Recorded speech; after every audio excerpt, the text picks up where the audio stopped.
fii la xew fii la xew fii la xew fii la xew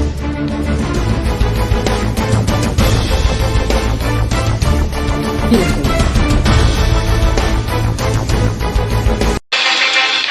Bonjour à tout le monde, salaamaaleykum maa ngi leen di nuyu di leen ziar di màggal ñëpp ñoo xamante ne ñu ngi bàyyi xel saa su nekk amati kontante di dellu si suñu émission comme ni ñu koy defee saa su nekk rek tey nag ñuy waxtaane benn feebar boo xamante ne sonal na jigéen ñi ci àdduna wërngal këpp waaye nag ñuy dut baaram fële ca Sénégal nga xamante ne foofu la ñu soxee ko macha allah di wax rek ci à chaque fois ci tolluwaayu Sénégal. tey nag ñu am sujet bu spécial ñuy waxtaanee le cancer du col de l'utérus bi nga xamante ne fële ca Sénégal mu fay def ay ravages moom la ñuy waxtaanee ñu ànd ci nag ak ay spécialistes dinañ ci ñëw macha allah ak docteur Kassé bu ñëwoon ñu tuuti ci cancer du col de l'utérus waaye dinañ ci ànd ak Thierno Sow moom mi nga xamante ne moom moo nekk président de SOS cancer fële ca Saint-Louis ñaan ñooñu la ñuy àndal tey ñëpp ñoo xamante ne bëgg nañu participer dinañ joxe numéro bi ci kanam waaye il faut ñu waxtaane ko ndax nag lu mel ni cancer du col de l'utérus moom moo nekk ñaareelu cancer bi nga xamante ne li muy rey ci doomu aadama rawatina ci jigéen ñi fële ca Sénégal dafa jéggi dayoo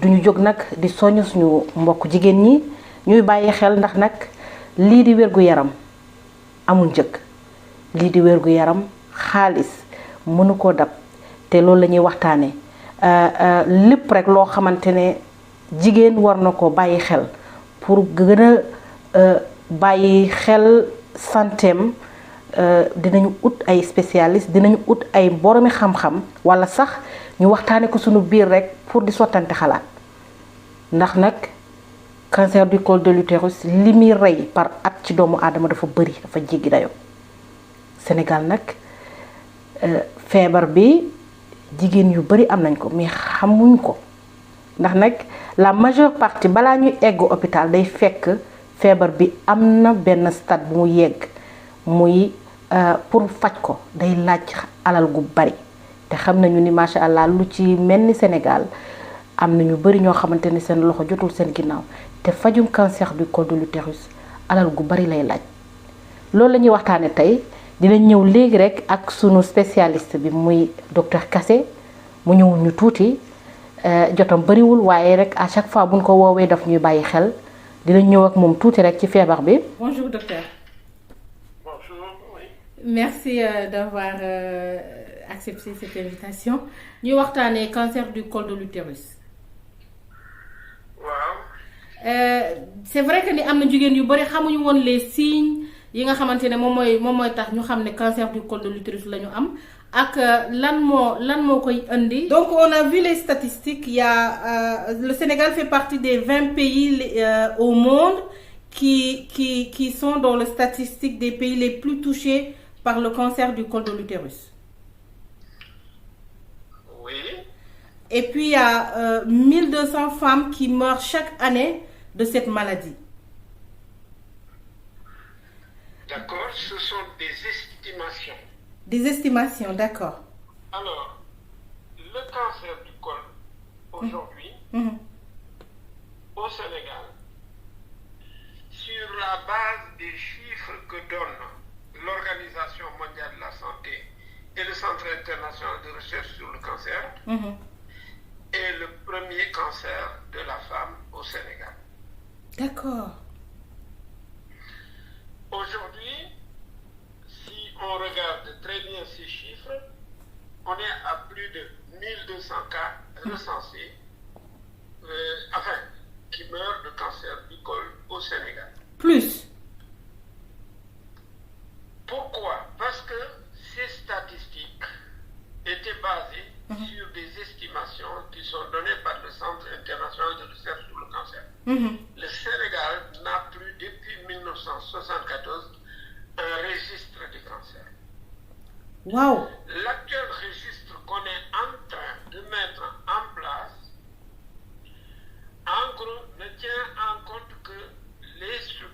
santé qui existent dans la région du Cap-Vert et donc dans des régions proches. Mais ne tiennent pas compte de l'intégralité de ce qui se passe dans le pays.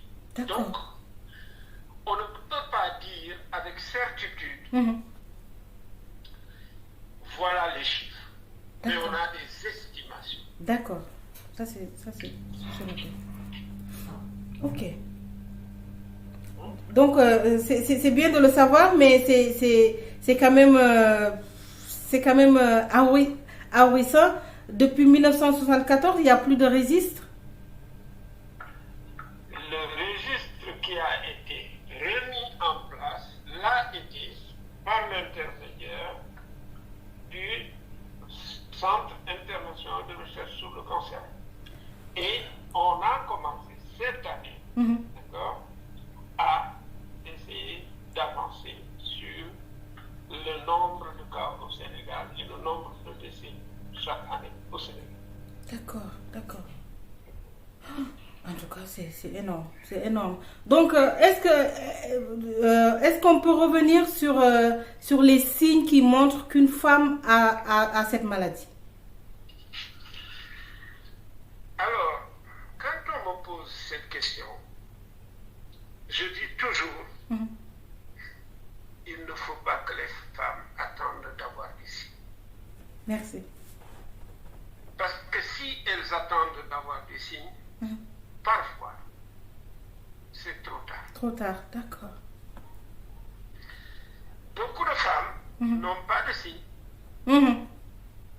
font le frottis de dépistage ou font le dépistage par épuiselle et on retrouve qu'elles ont soit une lésion précancéreuse ou alors un cancer. D'autres femmes n'ont aucun signe et vont en consultation. Un gynécologue les examine sur table et trouve qu'elles ont déjà des lésions précancéreuses ou des cancers. D'accord. Maintenant, si les femmes attendent d'avoir des signes, quels peuvent être les signes qu'elles peuvent rencontrer? L'un des signes les plus importants, c'est les saignements en dehors des règles. D'accord. C'est des saignements qui sont faits de sang rouge. C'est des saignements qui sont faits de sang vif. Pourquoi? Parce que le col est tout juste à l'entrée du vagin. Et donc, effectivement, le sang, il est rouge. Parce qu'il n'est pas coagulé et il n'a pas été collectionné quelque part avant de sortir. Ce saignement peut être un saignement spontané, c'est-à-dire non provoqué, ou alors un saignement provoqué par un rapport sexuel. D'accord. Et souvent, ce sont des femmes qui disent « je saigne » après chaque rapport sexuel. D'autres femmes vous disent « moi je ne comprends pas, j'ai des pertes blanches ».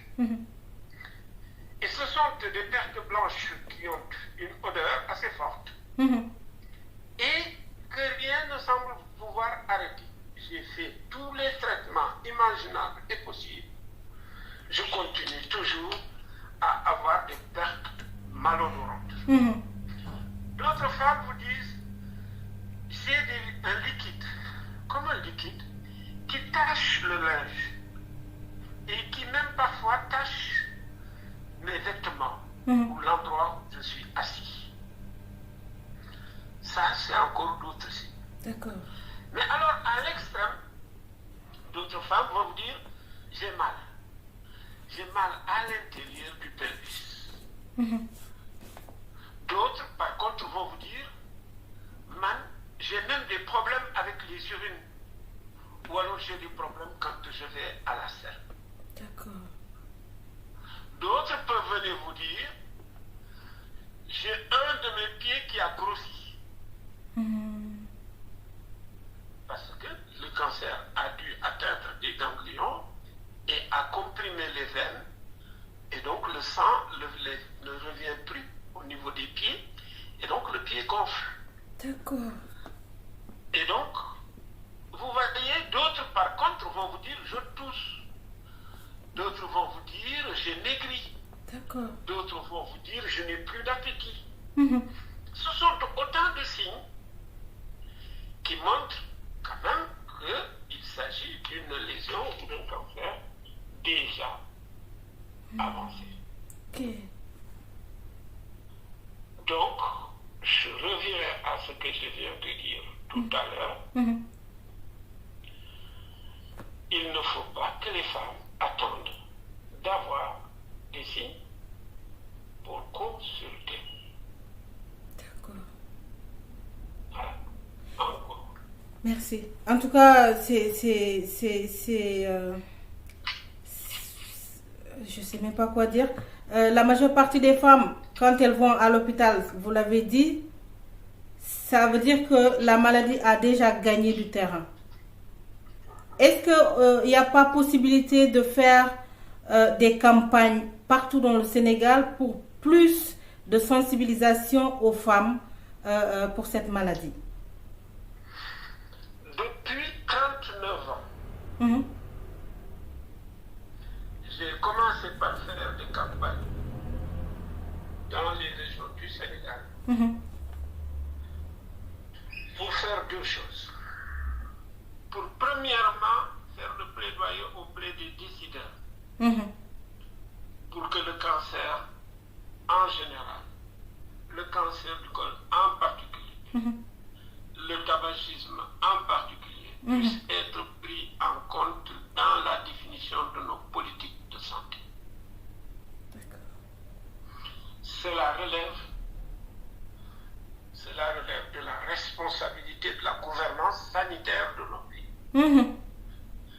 Depuis 39 ans, chaque jour, chaque semaine, chaque mois, comme je le fais avec vous, Mhm.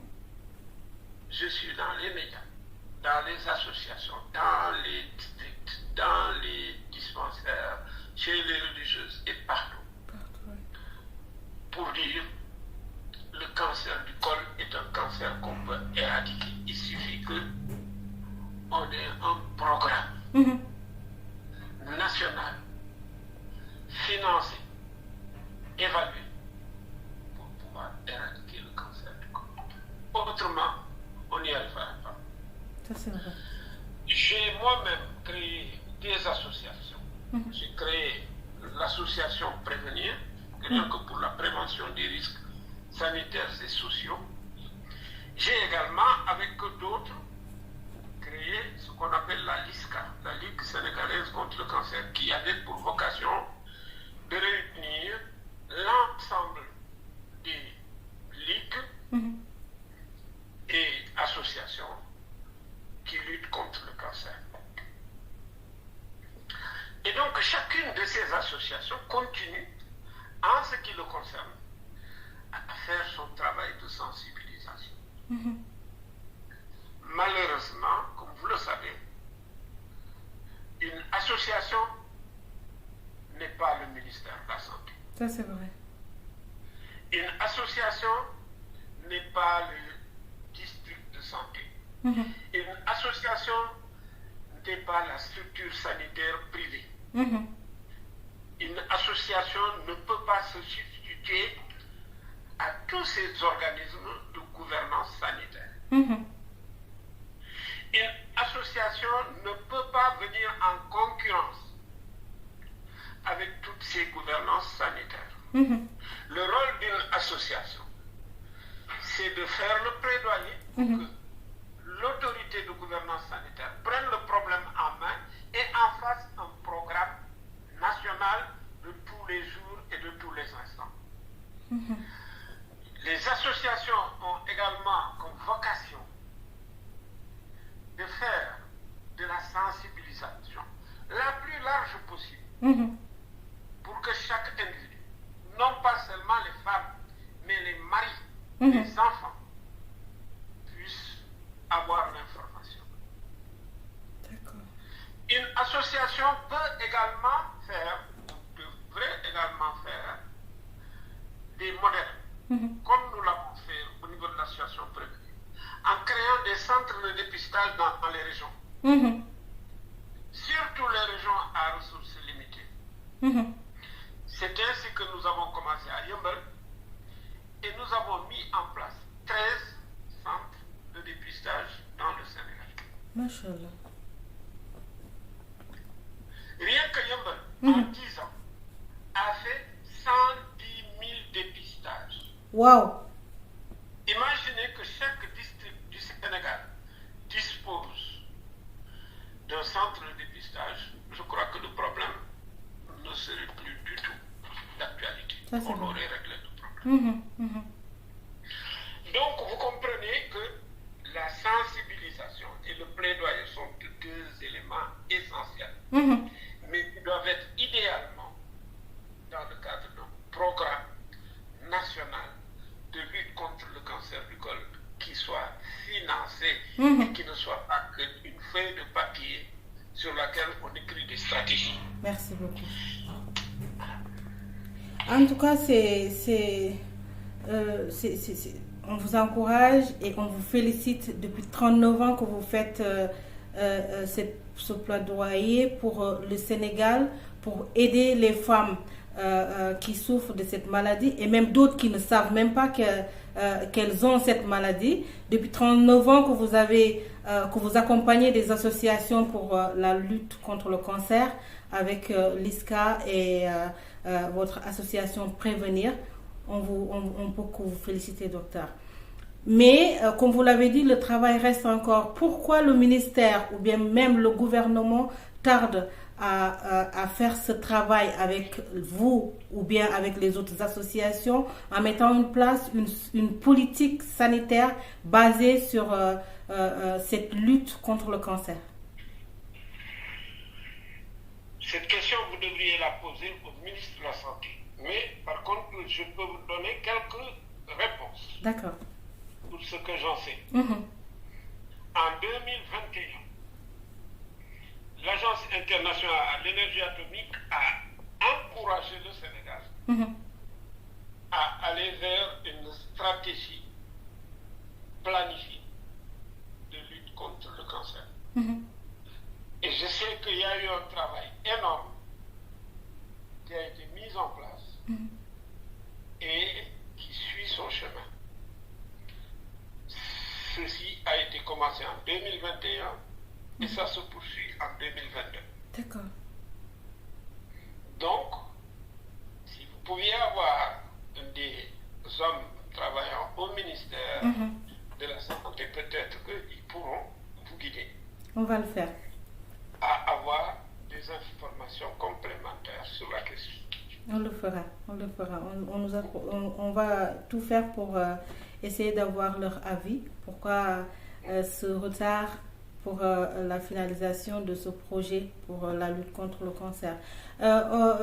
Docteur, on a su avec SOW que beaucoup d'hommes donnent à leurs épouses le cancer du col de l'utérus. Vous savez, cette question est très difficile. Si un homme, le cancer du col de l'utérus est lié à une transmission par le virus, les virus qu'on appelle les papillomas. Il y a plus de 200 papillomas. D'accord. Certains papillomas sont dangereux parce qu'ils donnent facilement le cancer du col. D'autres le donnent moins souvent et d'autres encore le donnent presque jamais. Tous les papillomas sont transmis par voie sexuelle. Je ne suis pas de ceux qui pensent que il faut dire que c'est les hommes qui l'ont donné aux femmes. Parce qu'on me posera la question, qui l'a donné alors à l'homme? Oui. Donc vous comprenez qu'il ne faudrait pas, dans un débat comme celui-là, le transformer en un débat où on va en fait stigmatiser l'un des genres. Tout à fait. Parce que les hommes vont vous dire, c'est une femme qui me l'a transmis. Ce sont les femmes qui transmettent ce genre de maladie et c'est pourquoi moi j'ai été capable de le transmettre. Donc la question, elle n'est pas. Disons simplement, elle est transmise par voie sexuelle Par voie sexuelle, d'accord. entre hommes et femmes, D'accord. entre hommes et hommes, entre femmes et femmes. D'accord. Quand une femme est infectée par le papillomavirus et qu'elle utilise des objets sexuels, elle peut transmettre par ces objets sexuels le papillomavirus à une autre femme par des rapports homosexuels. D'accord. Quand un homme couche avec une femme, soit par voie génitale, par voie buccale ou par voie anale, il lui transmet le papillomavirus dans la bouche, dans l'anus ou dans la filière génitale. Ok. Quand un homme a des rapports sexuels avec un autre homme, il lui transmet les papillomavirus par voie buccale ou par voie pénienne et anale. Donc, la transmission, elle est sexuelle. Sexuelle. Elle peut se faire d'homme à homme, de femme à femme et d'homme à femme, dans les deux sens. D'accord. Voilà. Là, c'est clair que la transmission, elle est uniquement sexuelle. Et est-ce que le coût, on a un peu vu sur les statistiques et même que le coût est énorme pour celles qui souffrent de cette maladie. Si on sait qu'au Sénégal, la majeure partie n'ont pas les moyens pour se soigner, donc est-ce que ce sera facile d'aider ces femmes-là à soigner cette maladie? À mon humble avis, c'est tout le système de santé qui est à revoir. D'accord. Si le président de la République, dans toute sa bonté, se mettait à vouloir soigner tout le monde, ce n'est pas possible. Il n'y a aucun pays au monde où les cancers sont pris en charge intégralement par la gouvernance sanitaire du pays et gratuitement. Tout à fait. Ça n'est pas durable. Même si on essaie de le faire, on ne peut que aider quelques personnes. Mais si on mettait toutes les infrastructures imaginables et possibles en place, comment les personnes qui sont en face, c'est-à-dire les bénéficiaires, peuvent-elles faire pour en bénéficier si elles n'ont pas d'argent? Elles sont obligées de se ruiner, de ruiner leur famille pour soigner une personne. Cette situation, c'est celle qu'on a connue en 1945 en France. De Gaulle a appelé beaucoup de spécialistes autour d'une table et leur a dit faites-moi un système qui me permettrait de prendre en charge tout le monde sans qu'il débourse un franc. Et surtout, s'il vous plaît, prenez en compte la maladie, prenez en compte la famille, prenez en compte le travail. Et ils ont imaginé ce qu'on a appelé la sécurité sociale. Et c'est cette sécurité sociale-là qui récupère, c'est des caisses qui récupèrent les cotisations de chaque citoyen, qui récupèrent des cotisations venant des employeurs des citoyens, État ou sociétés publiques ou privées,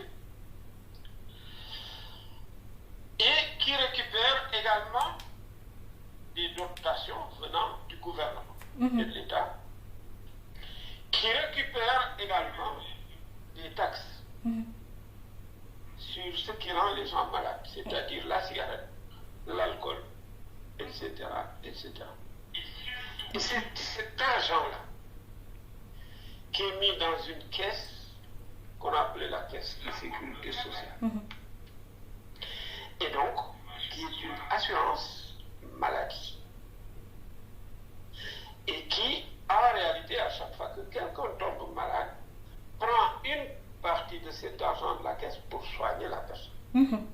Ça, cela me paraît viable. Mais toute autre forme d'organisation a montré ses limites dans la prise en charge des malades. D'accord. D'accord. Oui. Oui. Donc le système doit être revu. Tout le système Il sanitaire. doit être revu à fond pour non pas une couverture maladie universelle, non, pour une assurance maladie universelle. Parce que le système mutualiste n'est pas la même Mhm. que l'assurance maladie. Tout à fait. Voilà.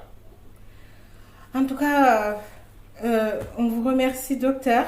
C'est vrai que on parle de ce cancer qui est uniquement transmissible par voie sexuelle, mais on voit aussi des femmes qui utilisent d'autres produits qu'elles mettent dans le vagin uniquement. J'ai une interview qu'ils entrent, mais silence. Merci. C'est ça. Oui. Donc, Vous dites, on est inquiète de tous ces produits que les femmes utilisent pour uniquement le plaisir sexuel qui peut déboucher dans d'autres maladies. alors, je n'ai pas d'argument scientifique me permettant de dire que ces pratiques-là favorisaient la survenue du cancer Mhm. ou pas. Mhm. Je ne peux pas, dans ces conditions, dire que ce que les femmes utilisent ou ce que les hommes utilisent dans leur sexualité de tous les jours Mhm. peut avoir une implication dans la survenue des cancers. Je ne peux pas le dire. D'accord. Parce que je n'ai pas la preuve scientifique permettant de dire que c'est responsable. Par contre, je sais que le cancer du col n'est lié qu'au papillomavirus jusqu'à présent. Mhm. Et que les papillomavirus sont transmis par voie sexuelle. Tout ce que je vous dirai, Mhm. d'autre que ça, ne me paraît pas juste. Merci. Merci d'être toujours franc et objectif, docteur. On adore ça. Des gens qui parlent uniquement que des choses qu'elles connaissent. Et vous, à chaque fois, vous parlez que de science. Et ça nous encourage à toujours vous approcher pour en savoir plus encore. Et on parle un peu sur la prévention encore. Toujours la prévention. Le message que vous direz aux femmes en dehors de s'approcher des centres médicaux pour la prévention, qu'est-ce que vous direz encore une fois aux femmes pour de faire attention à cette maladie? Il y a deux formes de moyens pour préserver les femmes contre le cancer du col de l'utérus. Mhm. Le premier, il s'appelle la prévention. Le second s'appelle le dépistage. D'accord. La prévention permet de prévenir l'infection par les papillomavirus. Mhm. Comment prévenir l'infection par les papillomavirus? Le condom ne préserve pas du papillomavirus. Mhm. Il faut que ce soit très bien compris de tous. Merci. Le préservatif ne préserve pas contre l'infection par les papillomavirus. Ça, c'est un autre. Qu'est-ce qui peut prévenir l'infection par les papillomavirus? C'est le vaccin. Seulement. Il y a une autre technique qui est fiable à 100%. Mhm. C'est un homme, une femme, toute la vie. Merci. Vous faites ça, le papillomavirus disparaît, le sida disparaît, beaucoup de maladies vont disparaître. Mais vous savez très bien Mhm. que dans beaucoup de sociétés, il n'est pas possible d'avoir un homme, une femme pour Toute la la vie. vie. Ça, C'est c'est pas vrai. possible. Mhm. Étant donné qu'un homme, une femme pour la vie, ce n'est pas possible, il y a un vaccin Mhm. qui peut contenir 2 virus, 4 virus ou 9 virus. D'accord. Tous les 3 vaccins contenant 2, 4 ou 9 virus protègent contre le cancer du col de l'utérus. Mhm.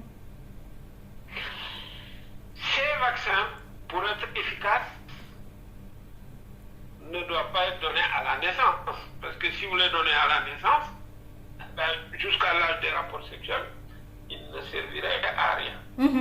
Par contre, si vous le donnez tout juste avant le début des rapports sexuels, aux alentours de 9 à 10 ans, l'enfant à qui vous le donnez va fabriquer suffisamment d'anticorps, de sorte que quand l'enfant aura un rapport sexuel, il aura eu suffisamment d'anticorps pour tuer un éventuel papillomavirus.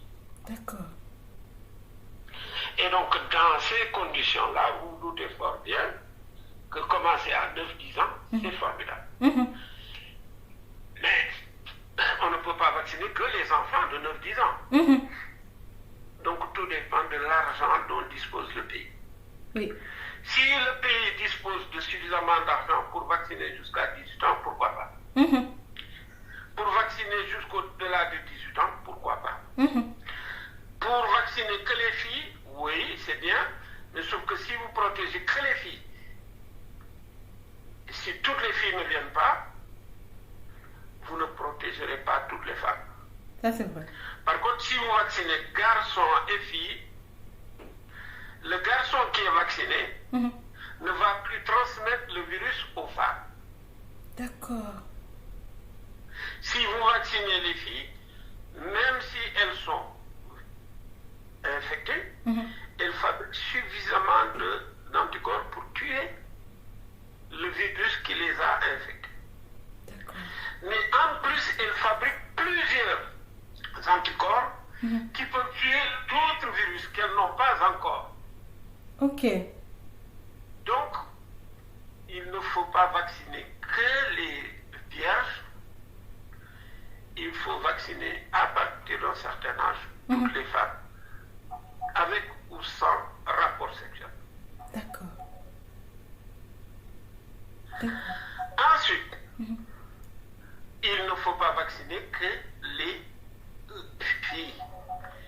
Il faut vacciner aussi les garçons, parce que si les garçons sont protégés, ils ne vont plus transmettre le virus à d'autres femmes ou à d'autres garçons.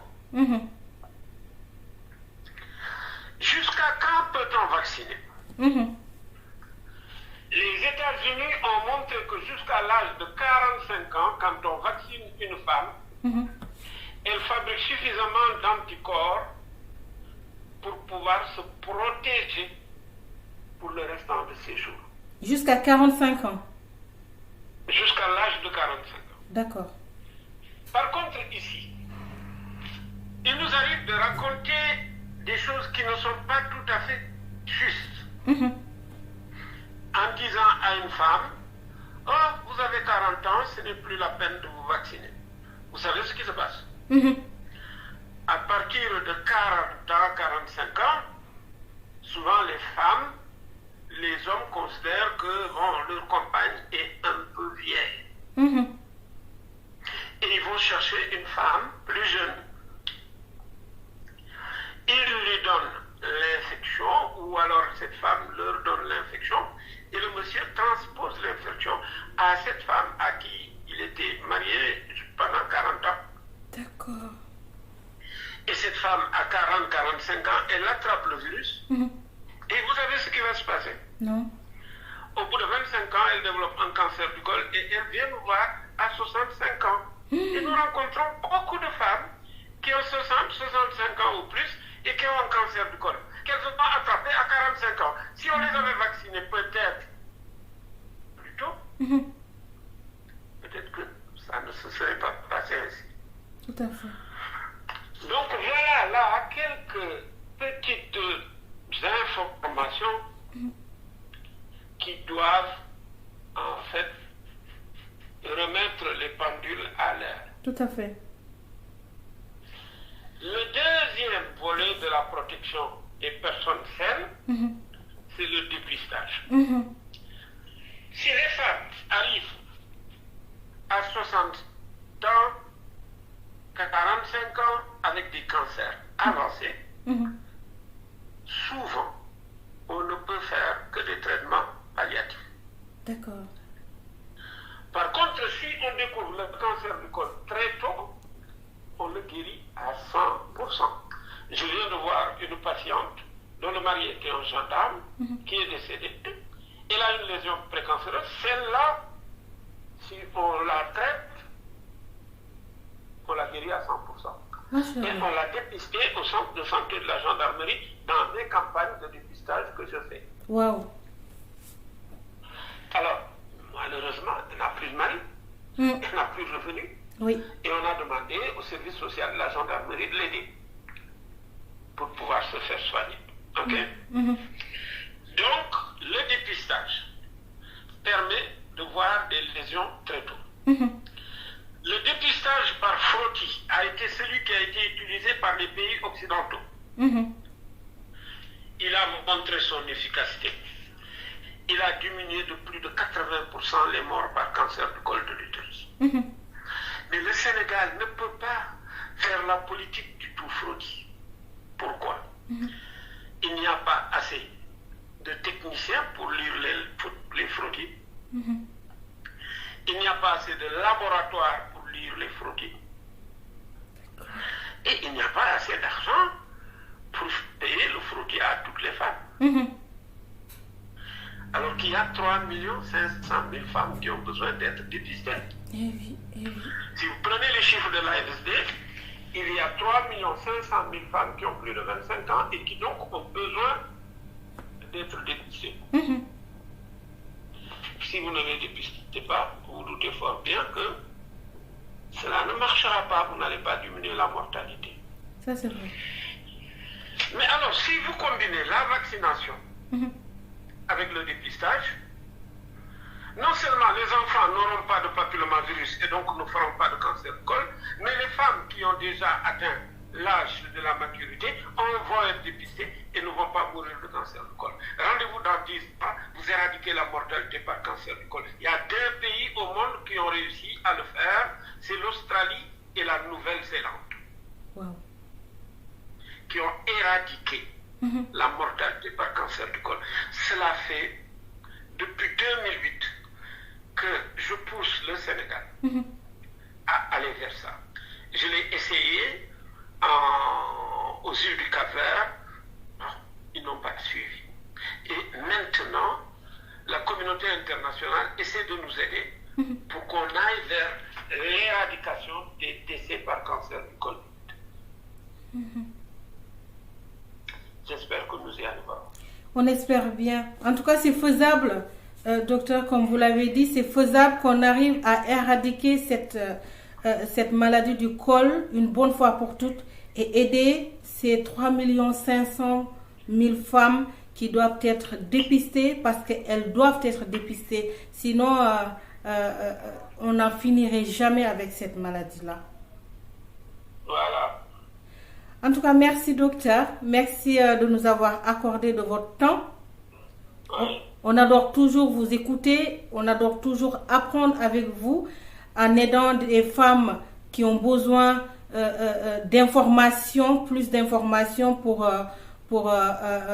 bien s'occuper d'elles. Mais encore une fois, la prévention et le dépistage restent les 2 solutions pour éradiquer cette maladie qui est le cancer du col de l'utérus.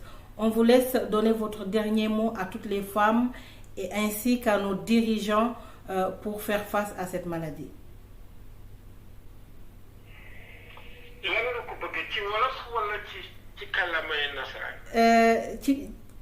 ci ñaari yëpp bëgg nañ ko ci wolof bëgg nañ ko ci tubaab ndax ñeneen ñi ñuy déglu. Merci beaucoup. cey yi jigéen ñi di daj ci àdduna fii ci biir réew mi jigéen ñaa ngi ci kër yi jigéen ñaa ngi ci waar bi jigéen ñaa ngi ci waañ yi jigéen ñaa ngi ci tool yi jigéen ñaa ngi bay jigéen ñaa ngi dundal jigéen ñaa ngi jur jigéen ñaa ngi nampal jigéen ñaa ngi tette jigéen ñaa ngi jàngale bari na jigéen ñoo xam ne ñii dañu fekkee jooju njariñ. wallaay ndeysaan. bis bu nekk xale jàng ba matal muur yaayam indil ma xool ne ko mën a tuj ma ci dara mu bënni bëtam di jooy. ndeysaan. sama yaay damaa ji teraanga ba dara desatul lu may ma fay ko. ndeysaan. cancer ñoo dox suma digganteeg moom. C'est ça. Rien que pour tout le martyre que vivent les femmes dans nos sociétés, il est devenu capital de s'organiser pour éradiquer la mortalité par cancer du col. Les femmes africaines sont dans les âtres des maisons. Les femmes africaines sont sur les chemins des champs. Les femmes africaines enfantent, soignent, nourrissent, éduquent beaucoup d'enfants. Malheureusement, chaque jour, des enfants fraîchement exclus de leurs écoles m'amènent leur mère couverte. Et la sentence est souvent la même. Nous ne pouvons plus rien faire. C'est ça. Et je vois encore ici les larmes de ces jeunes enfants, de ces jeunes adolescents, les larmes de ces cadres. Avec un discours qui est toujours le même. Ma mère a tout fait pour moi. C'est ça. Et le cancer est venu s'interposer entre ma mère et moi pour lui rendre en retour le fruit de tout son martyre. Madame, si vous pensez que ce sont là qui l'occupation d'un intellectuel qui a envie d'être célèbre, oubliez tout ce que je viens de dire et que Dieu garde les enfants de mon peuple. Merci beaucoup. Et les femmes de mon peuple. Merci, docteur. On est tout le temps... on est tout le temps dans les nuages quand on vous entend, mais on est tout le temps dans la réalité quand on vous écoute. Merci pour tout ce que vous faites pour le Sénégal. Merci pour tout ce que vous faites pour les femmes. Et merci pour cette lutte que vous faites pour les enfants, pour le devenir du Sénégal et pour l'avenir du Sénégal. On vous remercie, docteur. Merci, madame. Voilà, c'était le docteur Kassé. J'ai les larmes aux yeux. Je ne sais plus quoi dire. Tellement quand il parle, c'est la réalité. On sent la réalité à travers Dr Kassé. On va prendre Dr Ndir qui va un peu nous parler sur les pas de Dr Kassé, sur cette maladie ou bien même donner son mot. Bonjour à vous, Dr Ndir. Bonjour, oui. Merci. Je voulais plutôt proposer une question à M. le professeur Francis Kassé, là, à savoir, de son point de vue, dans le cas spécifique du Sénégal, quels sont les voies et moyens du financement du programme donc, qu'il a évoqué en matière de prévention du cancer, de prise en charge du cancer, et de manière plus générale, comment financer de manière durable le système de santé. D'accord. On va tout de suite reprendre le docteur pour juste vous répondre, docteur Ndir. Merci d'avoir posé cette question. Voilà, donc on va prendre docteur. J'espère qu'il n'est pas parti parce que les gens ont besoin de savoir, les gens ont soif de savoir. Voilà, j'espère qu'il est encore là. Voilà, on va le prendre. Désolé docteur, il y a docteur Ndir qui vient juste de vous poser une question, à savoir quels sont les voies et moyens pour des financements durables pour éradiquer cette maladie. Merci beaucoup, parce que l'argent est le nerf de la guerre dans ce genre d'activité. Tout à fait. Il y a une chose très importante que l'on a envisagée, c'était de faire appel à des financements dits innovants. C'est-à-dire de prendre sur chaque appel téléphonique un petit pourcentage pour financer des actions de prévention et de soins en matière de médecine. Mais il faut y rajouter la fiscalisation des activités à risque de maladie. Commençons par le tabac. 30% des cancers sont liés au tabagisme. Il suffirait de prendre 1 franc par cigarette pour récolter 6 milliards. Il suffirait de prendre 3 francs par bâton de cigarette au Sénégal pour générer chaque année 18 milliards. Il aurait suffi de prendre 100 francs par gramme d'alcool pour générer, mais alors des sommes 10 fois plus importantes. Troisièmement, qu'est-ce qui rend les gens malades au Sénégal? C'est le sucre, c'est le gras et c'est le sel. Mais si vous vouliez taxer le sucre, le sel et le gras, vous auriez eu une révolution populaire au Sénégal. Parce qu'on aurait dit que vous étiez en train de charger le panier de la managère. Si par contre, vous regardiez dans tous les commerces, les rayons, dans tous les rayons, il y a des produits qu'on dit transformés. C'est-à-dire, dans chacun de ces produits, il y a au moins un peu de sel, un peu de sucre, un peu de gras. Madame, si vous mettez 5 francs sur chacun de ces produits qui sont dans chacun de ces rayons, en hypothèse basse, vous générez 1376 milliards de francs CFA. Ce qui représente presque le tiers du budget du Sénégal. C'est le diable si, avec autant d'argent, vous ne pouviez pas offrir une assurance maladie universelle à l'ensemble des bénéficiaires au Sénégal. Eh oui, eh oui. J'ai écrit un document que j'ai transmis aux autorités de la gouvernance sanitaire du Sénégal depuis le début de l'épidémie, que j'avais intitulé pour une sécurité en matière de production de biens et services médicaux au Sénégal. Je n'ai même pas reçu de mots ou de lettres me disant qu'ils ont reçu le document pour m'accuser de cette. Voilà. Malheureusement, je pense que comme vous l'avez dit, tout repose sur une politique sanitaire bien définie pour en finir avec tout cela. Merci beaucoup, madame. Merci, docteur. Merci.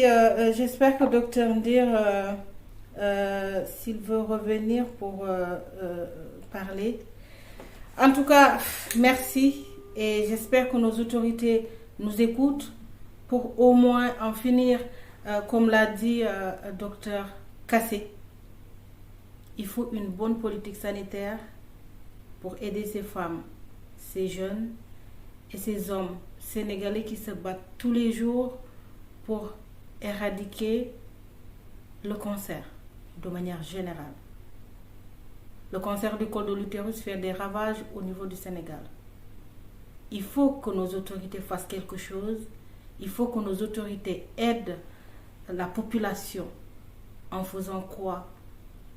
Une prévention et un dépistage maximum pour aider les femmes.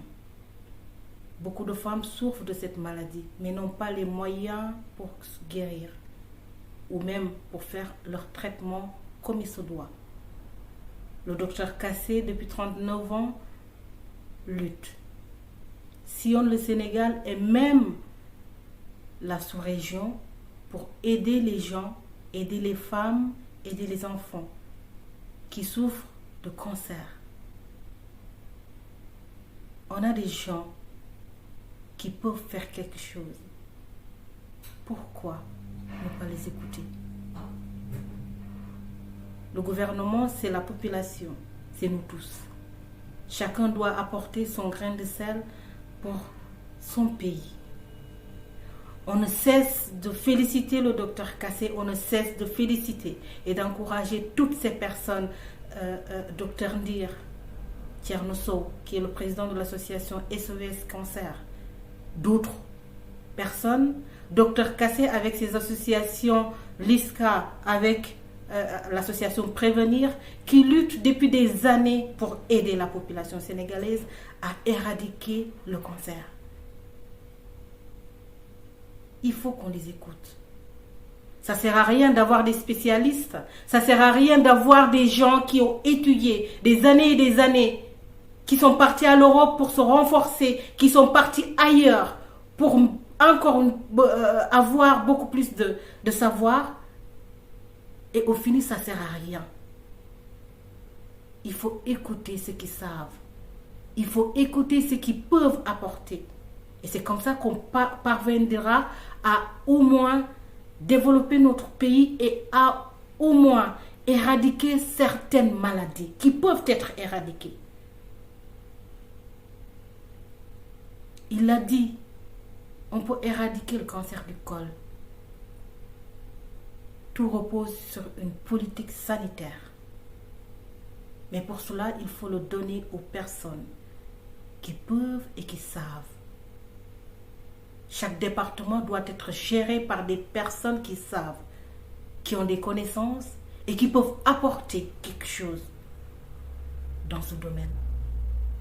Mais si on continue à faire les mêmes choses, les mêmes erreurs, à donner des départements à des gens qui ne le méritent pas, on reculera d'année en année. Il faut qu'on avance. Le tabac fait des ravages. Le cancer fait des ravages. Comme l'a dit docteur Kassé, si un homme, une femme peut vivre toute la vie sans même aller voir ailleurs, il n'y aurait même plus de cancer, il n'y aurait même plus de sida. Mais hélas, on ne peut pas le faire, mais on peut prévenir. On peut dépister les femmes. Aidons ces femmes à se faire dépister. 3 500 000 femmes attendent au Sénégal rien que pour se faire dépister. Il faut qu'on aide tout le monde. C'est vrai, l'État ne peut pas guérir tout le monde, mais on peut mettre en place un système sanitaire avec une assurance maladie. Ça peut aider beaucoup de gens. C'était notre émission sur le cancer du col de l'utérus. On remercie encore une fois le docteur Kassé d'avoir apporté ces informations, mais de nous avoir aussi donné de son temps précieux. Il est tout le temps sur les médias à parler. Je remercie aussi Thierno de l'association SOS Cancer qui nous a aussi expliqué beaucoup de choses. Je remercie Dr Ndir du groupe J'ai des amis. Et je remercie toutes les personnes qui ont suivi ce direct. Vraiment, après le discours de Dr Kassé, je ne peux pas prendre d'autres personnes parce que je suis touchée. Beaucoup de femmes meurent tous les jours de ce cancer. 1200 femmes meurent chaque année du cancer du col. C'est énorme. On peut les aider. Et il faut les aider. Merci à tout le monde. J'espère que nos gouvernants, nos dirigeants nous écoutent. Et il faut qu'ils s'approchent de Dr Kassé et d'autres personnes, d'autres éminents chercheurs, d'autres éminents professeurs pour au moins que ce cancer-là soit éradiqué. Merci à tout le monde. Merci au professeur Babakary Sissoko. Merci Thierno Sow, vraiment. Merci Marianne. Merci d'avoir été là depuis le début. À toutes ces personnes qui ont suivi ce direct.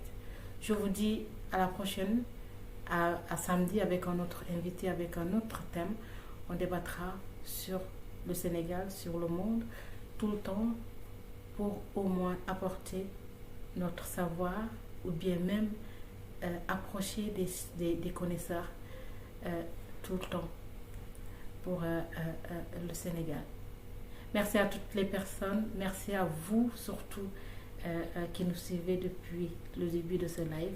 Je vous donne rendez-vous samedi, Inch'Allah. Merci et au revoir.